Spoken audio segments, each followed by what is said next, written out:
أعوذ بالله من الشيطان الرجيم. بسم الله الرحمن الرحيم. السلام عليكم ورحمة الله وبركاته. وعليكم السلام ورحمة الله وبركاته. حمدا شكرا لله والصلاة والسلام على رسول الله وعلى آله وصحبه ومن تبعه ومن والاه.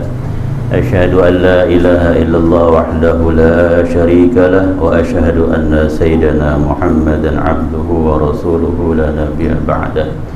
اللهم صل وسلم على سيدنا محمد مفتاح باب الرحمة الله عدد ما في علم الله صلاة وسلاما دائمين بدوام ملك الله وعلى آله وصحبه وبارك وسلم. رب اشرح لي صدري ويسر لي أمري واحلل عقدة من لساني يفقهوا قولي. اللهم إنا نسألك الفتوح والمنوح والرسوح وتوبة النصوح وصلاح الجسد والروح. Amma ba'du ma'asyiral hadirin wal hadirah. Pertama-tama marilah kita panjatkan segala puja dan puji syukur kita ke hadirat Allah Subhanahu wa taala, yang mana alhamdulillah pada malam hari ini kita dapat berkumpul kembali dalam rangka thalabul ilmi dan silaturrahim. Semoga setiap langkah demi langkah yang kita lakukan ini dapat menggugurkan dosa kesalahan kita. Wabil khusus juga kepada kedua orang tua kita yang telah pulang ke rahmatullah. Semoga Allah ampuni dosa kesalahannya. Allah jadikan kuburnya raudhah min riyadil jannah. Dan juga orang tua kita yang masih ada, semoga dengan berkah kita melangkah ke majlis ilmu, Allah sehatkan jasmani rohaninya, Allah panjangkan umurnya fi ta'atillah wa fi ta'atir rasulih. Salawat teriring salam semoga selalu tercurahkan kepada junjungan kita Nabi besar Muhammad sallallahu alaihi wasallam, kepada keluarga sahabat, kepada para pengikutnya. Semoga kita pun kelak mendapatkan syafaat baik di dunia maupun di akhirat nanti. Amin ya rabbal alamin. Ma'asyiral hadirin wal hadirat. Pada malam hari ini kita masuk tentang pembahasan sifat yang wajib bagi Rasul. Jadi sifat yang wajib bagi Allah sudah kita lewati, sekarang masuk bagian sifat yang wajib bagi Rasul. Jadi yang wajib bagi Rasul itu wajib kita ketahui ada 4, dan juga yang mustahil pun ada 4, yang jaiz, yang musti ada 1. Jadi yang pertama apa yang sifat wajib bagi Rasul, yaitu wajib bagi Rasul bersifat yang namanya siddiq. Siddiq artinya benar, gitu ya. Jadi itu wajib bagi Rasul bersifat siddiq. Jadi mustahil kalau Rasul itu bersifat kadzib. Kadzib itu artinya pendusta. Nah, jadi mustahil bagi Rasul bersifat pendusta, maka wajib Rasul itu bersifat siddiq. Itu yang pertama. Yang kedua, amanah. Ya. Amanah apa artinya? Kepercayaan. Ya, jadi wajib bagi Rasul memiliki sifat amanah. Dan mustahil bagi Rasul memiliki sifat tidak amanah. Nah, yang ketiga, tabligh. Tabligh artinya menyampaikan. Jadi mustahil bagi Rasul itu menyembunyikan. Yang keempat, fatanah, artinya cerdas. Jadi mustahil bagi Rasul itu memiliki sifat bodoh. Nah, jadi ini sifat yang wajib. Keempat sifat ini wajib bagi Rasul. Siddiq, benar. Amanah, menyampaikan, tidak khianat. Tabligh, ya, tidak menyembunyikan. Jadi menyampaikan, tidak menyembunyikan. Yang keempat, fatanah, cerdas, mustahil bodoh. Ini sifat yang wajib bagi Rasul. Maka Nabi kita Muhammad sallallahu alaihi wasallam, Muhammadun basarun la kal basar. Nabi Muhammad itu dijadikan sama seperti kita, manusia. Tapi la kal basar, tidak sama seperti manusia pada umumnya. Gitu ya. Jadi Nabi Muhammad adalah seorang rasul. Kalau kita manusia biasa, kalau kita bukan sifat sidik, kita sebaliknya, ya, kadang-kadang suka bohong. Itu kita. Kalau Nabi mustahil bohong. Ya, jadi lihat Rasul amanah. Kalau kita sebaliknya, kita suka khianat. Dikasih kepercayaan, malah kita khianati. Sekarang contoh ada khianat kita kepada Allah Subhanahu wa taala, di antaranya tidak menjalankan sholat 5 waktu. Berarti kan khianat. Itu kan dikasih amanah sama Allah taala. Diamanahkan bahwa kita diwajibkan untuk sholat 5, ternyata amanahnya tidak dijalankan dengan sebaik-baiknya. Berarti kita khianat. Tabligh Rasulullah menyampaikan. Nah, kita kewajiban seorang laki-laki menyampaikan juga kepada siapa? Kalau yang punya istri, menyampaikan tuh pendidikan agama supaya istri ngerti bagaimana tata cara sholat, bagaimana tata cara wudhu, istinja. Itulah menyampaikan. Tapi kondisinya kita nggak pernah menyampaikan. Fatonah, cerdas. Nah, Rasul cerdas, mustahil Rasul itu bodoh. Nah, inilah sifat yang wajib bagi Rasul. Jadi Nabi Muhammad dan nabi-nabi yang lain dijadikan Allah itu sebagai manusia, layaknya sebagai manusia. Maksudnya apa? Ada juga makan, itu sifat layak bagi manusia. Ada juga tidur, itu sifat layak bagi manusia. Terus menikah, gitu ya. Nah, itu sifat-sifat manusia. Nah, itulah di antara nabi-nabi yang Allah ciptakan, terutama Nabi kita Muhammad SAW. Jadi keempat sifat ini wajib bagi Nabi, wajib bagi Rasul. Nah, selanjutnya kita masuk kepada pembahasan tentang hadis Nabi kita Muhammad SAW yang diriwayatkan oleh an Abi Abdurrahman Abdullah bin Mas'ud radhiyallahu anhu qala haddatsana Rasulullah sallallahu alaihi wasallam wa huwa as-sadiqul masduq. Nah, lihat tuh, wa huwa as-sadiqul masduq. Siapa? Nabi kita Muhammad SAW. Wa huwa as-sadiqul masduq, dia yang benar. Wa huwa shadiqul masduq, yang dibenarkan oleh yang maha benar, yaitu Allah Subhanahu wa taala. Apa keterangannya di sini? Hadisnya, inna ahadakum, sesungguhnya di antara kalian, yujma'u, dikumpulkan, khalquhu, penciptaannya, fi batni ummihi, di dalam perut ibunya, arba'ina yauman nutfatan. Jadi kita semua ini Allah ciptakan di dalam perut ibu kita, ya, selama 40 hari itu berbentuk nutfah. Nutfah itu air. Lihat tuh, 14 abad yang lalu belum ada kebidanan, belum ada kandungan, dokter kandungan belum ada. Tapi Nabi kita Muhammad SAW sudah mengabarkan bahwa kejadian manusia di dalam perut itu prosesnya yang pertama, 40 hari pertama, ya, itu berupa cairan nutfah. Coba tuh. Nah, inilah Nabi kita Muhammad SAW. Islam itu ya'lu wa la yu'la alaih. Agama yang tinggi tiada yang dapat meninggikan.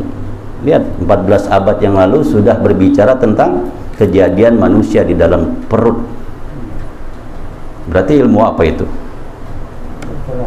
Iya, ilmu kedokteran. Coba tuh. Yauman nutfatan, arba'ina yauman nutfatan, 40 hari seperti cairan. Selanjutnya summa yakunu alaqatan, kemudian setelah 40 hari menjadi alaqah. Alaqah itu darah kayak yang nempel di dinding. Kalau kayak ibarat binatang itu, pernah tahu lintah nggak? Nah, itu dia nempel begitu. Nah, itu alaqah. Itu selama 40 hari. Ya, 40 hari. Dia nempel seperti itu, ngisep darah. Ya. Summa yakunu, kemudian setelah 40 hari, summa yakunu mudghatan. dari 40 hari jadi cairan, 40 hari kemudian jadi alaqah, 40 hari kemudian jadi mudghah. Mudghah itu segenggam, segini nih, jadi segenggam, yaitu daging, segumpal. Jadi 40 hari cairan, 40 hari nutfah, 40 hari mudghah, segempal. Thumma yursalu ilaihi, 40 hari kemudian baru dikirim oleh Allah Subhanahu wa taala, diutus oleh Allah. Thumma yursalu ilaihil malaku, jadi 40 hari kemudian baru Allah utus malaikat. Jadi berapa lama tuh? 40 kali 3 berarti 120 hari. Thumma yursalu ilaihil malaku fayanfuhu ruha. Untuk apa? Untuk menghembuskan roh. Jadi dihembuskan roh. Makanya kalau di kita kan ada yang namanya 4 bulanan, ada nggak? Selamatan 4 bulan. Itu lantaran apa? Dari sini dihembuskannya roh. Makanya awalnya roh masuk dihembuskan, nanti keluarnya juga di saat meninggal Anda, bukan kita. Di saat meninggal Anda pun nanti akan menghembuskan napas. Coba orang yang meninggal dah, tarik napas terus. Nah itu sama seperti kejadian proses awalnya. Awalnya dihembuskan, nanti mau keluar juga Pernah lihat gak orang lagi pas sakratul maut, pas berangkat? Nah itu menghembuskan. Nama ada kata-kata menghembuskan napas terakhir. Ada nggak seperti itu? Nah itu. Jadi dihembuskan di akhir hayatnya. Tsumma yursalu ilaihil malaku. Kemudian Allah Ta'ala diutuslah malaikat fayanfahu fihi ruha, untuk menghembuskan roh pada segumpal tadi ini. Ya. Sebelum dihembuskan, wa yu'maru, diperintahkan oleh Allah, dia nih bi arba'i kalimatin. Malaikat ini diperintahkan oleh Allah untuk mencatat 4 ketetapan untuk si fulan nih, roh yang ditiupkan ke dalam perut. Apa 4 ini? Bikatbi rizkihi. Pertama, dicatat rezekinya. Jadi sebelum ini, hei fulan, rezekimu nih dicatat. Sebelum dihembuskan tuh dicatat dulu rezekinya. Rezeki ini termasuk jodoh enggak? Nah, kalau sampai sekarang yang jodohnya belum ada, mungkin pas lagi dicatat dia meleng. Sampai sekarang belum kawin enggak? Ini jangan tersinggung ya. Ya pas ini rezekimu, ini jodohmu, dia lagi melengos begitu. Akhirnya sampai sekarang belum kawin enggak? Ini main intermezzo, bercanda dikit ya. Jadi dikatbi rezeki, jadi catat rezekinya, termasuk jodoh. Berarti berpikir kalau jodoh, kalau rezeki sudah dicatat, berarti nggak bisa nambah dong? Bisa. Allah Subhanahu wa taala berfirman di dalam Al-Qur'an, la in syakartum la azidannakum. Siapa yang bersyukur maka akan aku tambah. Jadi bukan rezekinya yang dikit, syukurnya yang tidak mau banyak. Coba banyakin syukur, insya Allah rezekinya bertambah. La in syakartum la azidannakum. Takutnya begitu dengar hadis ini, udahlah nggak usah usaha berat-berat, nggak usah usaha sungguh-sungguh, karena rezeki sudah dicatat. Mau kita sungsang sumbel juga udah segitu nilainya. Bukan ke situ maksudnya. Jadi rezeki itu bisa tambah, bisa berkembang, bisa barokah lantaran ada syukur di dalam hati kita. Kan syukur itu banyak. Satu, diucapkan alhamdulillah, itu tandanya syukur. Kedua, begitu syukur dikasih nikmat, dia menjalankan perintah Allah, ninggalkan larangan Allah. Itu yang kedua. Yang ketiga, dikasih kenikmatan rezeki, ya, diucapkan alhamdulillah, jalanin perintah Allah, ninggalkan larangan Allah. Yang ketiga, dia gemar berbagi, itu tandanya syukur. Maka dalam Al-Quran, wa amma bi ni'mati rabbika fahaddis, tuh diucapkan syukur yang Allah berikan, diucapkan. Ini mah kita sama teman alhamdulillah, baru kita dapat objek kan, ya 15 juta ngomong, bagi kagak ngomong doang. Akhirnya teman jengkel ya lo mah duitnya masih ada, udah habis cerita katanya. Nah yang pertama bikat birizkihi, dicatat rezekinya. Kedua wa ajalihi, dan ajalnya. Jadi misal si Fulan nih umurnya sampai 20 tahun, ya sudah segitu dah ya. Cuma Pak sebulan umurnya sampai 35, ya udahlah segitu. Ini berapa sekarang umurnya? Ya tinggal nambahin lagi baik. Ya, umur bisa bertambah enggak? Dalam hadis Nabi kita Muhammad SAW itu yang ada keterangan yang namanya silaturahim. Jadi silaturahim itu tazidul umur wa tazidur rizki. Orang silaturahim itu maka akan Allah tambahkan umurnya dan Allah tambahkan rizkinya. Maka dengan kita berkumpul seperti ini tiada lain dalam rangka silaturahim yang pertama. Tadi saya sebut, pertama nuntut ilmu, kedua supaya dapat 2 ganjaran. Maka kalau melangkah di rumah niat ya Allah aku niat mutalabul ilmi dan silaturahim. 2, talabul ilmi pangkatnya man kharaja fi talabil ilmi fa huwa fi sabilillah. Siapa yang keluar dari rumahnya untuk menuntut ilmu, maka Allah kasih pahala fi sabilillah hatta yarji, sehingga dia pulang ke rumahnya. Untung enggak? Yang kedua niat silaturahim. Orang yang niat silaturahim maka tazidul umur wa tazidur rizki. Allah tambahkan umurnya, Allah tambahkan rezekinya. Ada yang nanya, kan di Al-Quran udah dikasih tahu umur tidak bisa nambah, tidak bisa itu yang kuasa siapa? Allah, bukan Pak RT. Jadi terserah Allah, Allah mau nambahin sampai 10 tahun itu urusan Allah. Allah mengurangi 10 tahun urusan, bukan urusan kita manusia.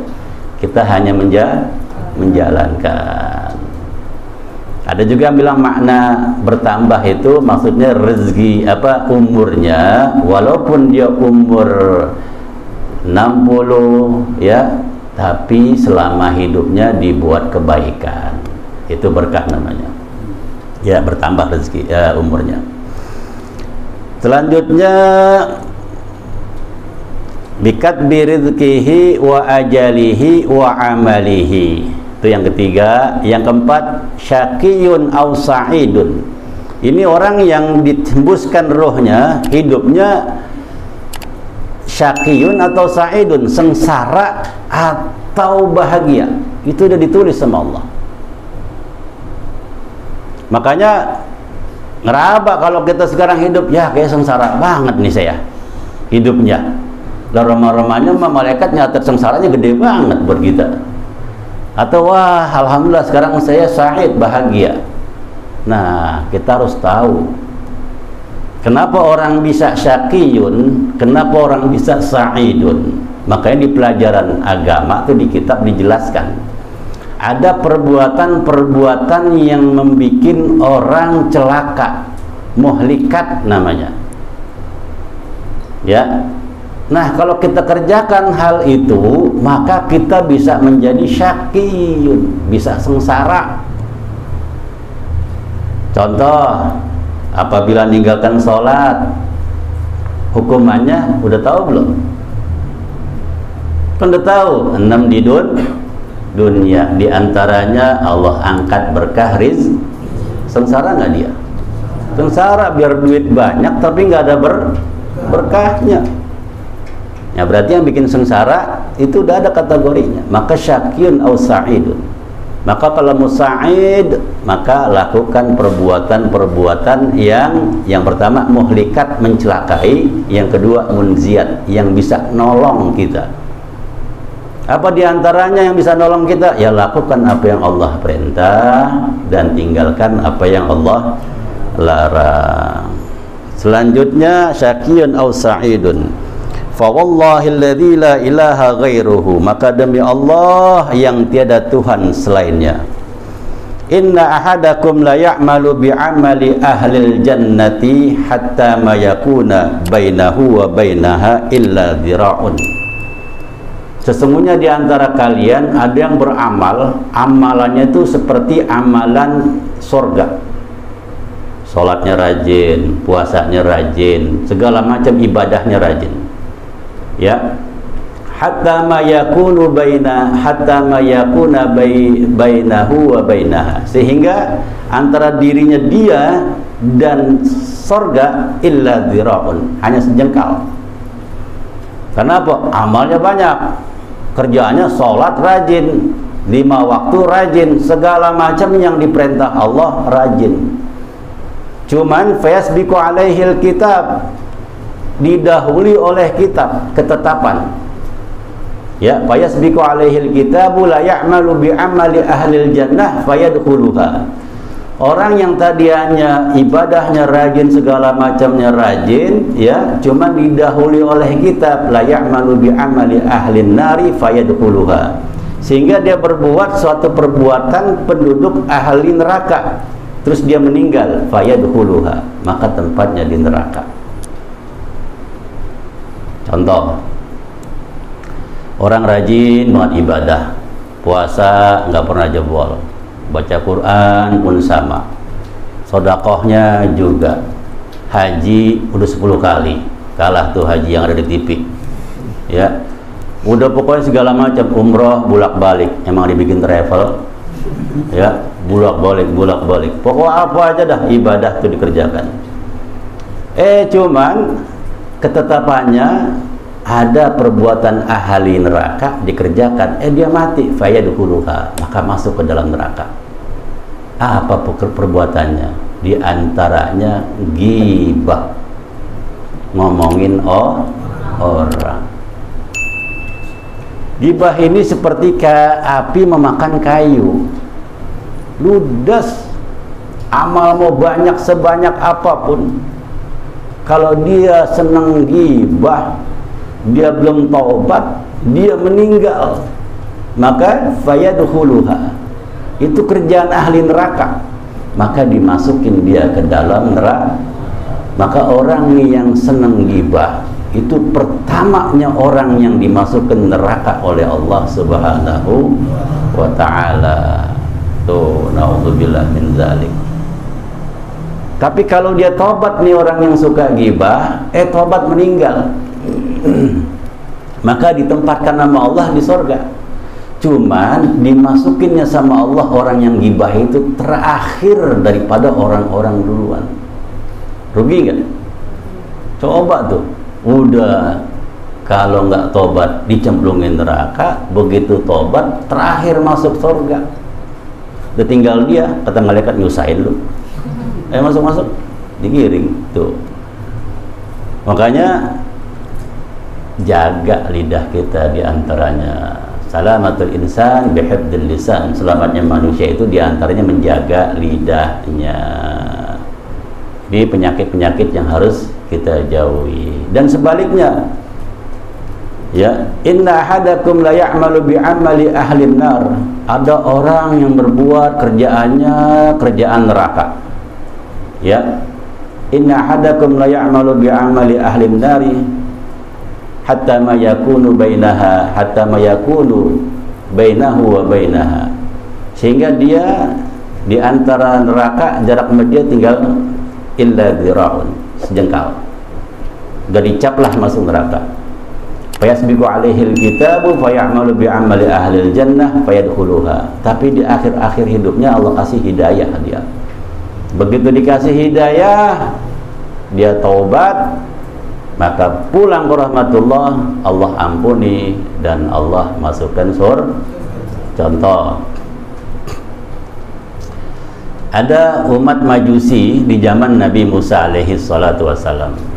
Nabi Musa ini ngelihat nih orang gendong api aja, udah aki-aki, udah bongkok, api digendong. Akhirnya ini orang yang Majusi ini nemuin Nabi Musa alaihi salam. Ya Musa, saya ini udah nyembah api selama 230 tahun. Lama nggak? 230 tahun nyembah api dan Tuhannya saya gendong-gendong. Tuhannya digendong-gendong tuh di belakang. Kalau saya masuk Islam, mengikuti syariatmu, kira-kira diterima enggak? Kata Nabi Allah Musa, ya diterima.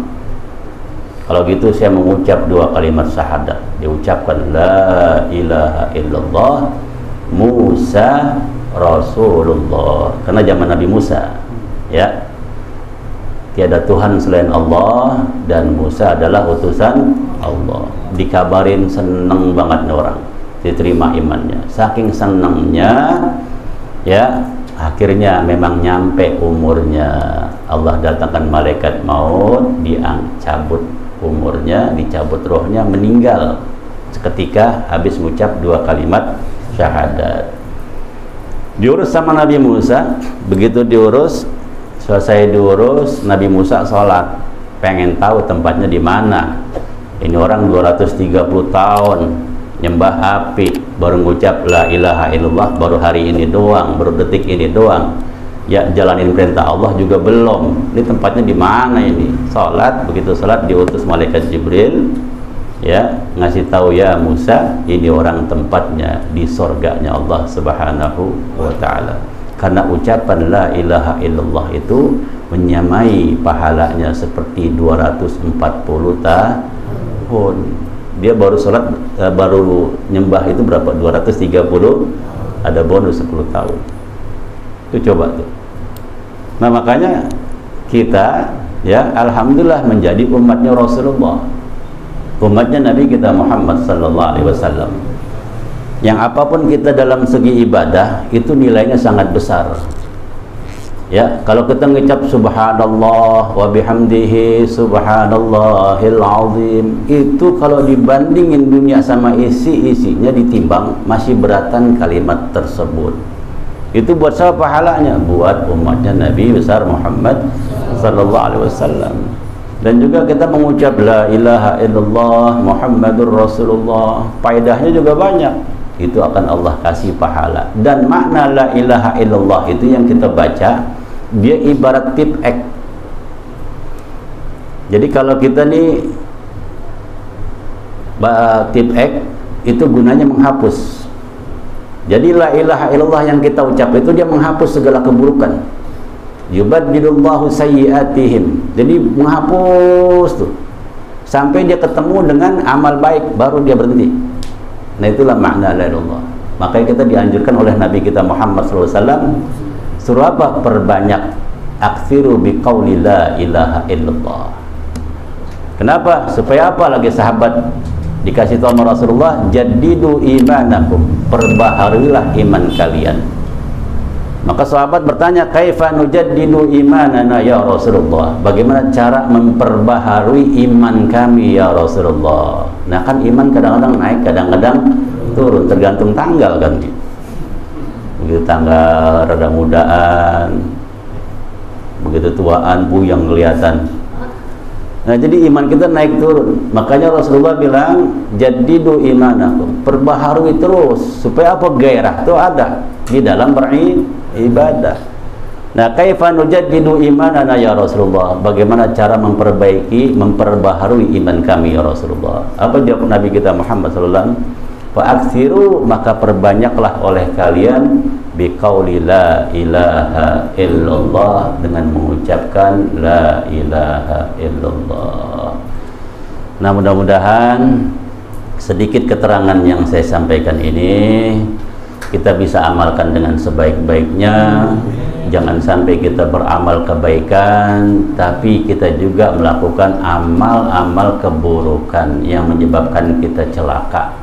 Bukan hanya di dunia celakanya, namun juga di akhirat. Maka kita berlindung pada Allah Subhanahu wa taala agar Allah berikan kemudahan pada kita di dalam menjalankan segala ibadah, dan juga semoga Allah beri kekuatan pada kita di dalam segala untuk meninggalkan apa yang dilarangnya. Amin ya rabbal alamin. Sekian, lebih kurangnya mohon maaf. Hadanallahu wa iyyakum ajma'in. Assalamualaikum warahmatullahi wabarakatuh. Waalaikumsalam.